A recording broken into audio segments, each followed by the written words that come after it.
Hi, what's up? This is Aaron from HM Laser. Today we're gonna use HM CO2 laser to cut a 3D saber-tooth tiger.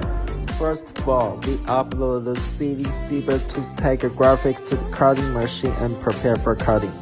Next, we turn on the cutting machine and start cutting. Cutting in progress by HM CO2 laser tube.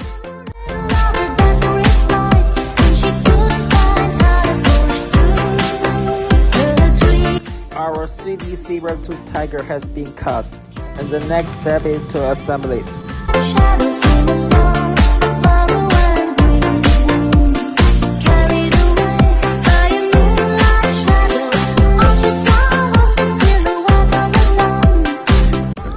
Now our 3D saber-tooth tiger has been assembled. What do you think of the effect of this 3D saber-tooth tiger? Let me know in the comment section.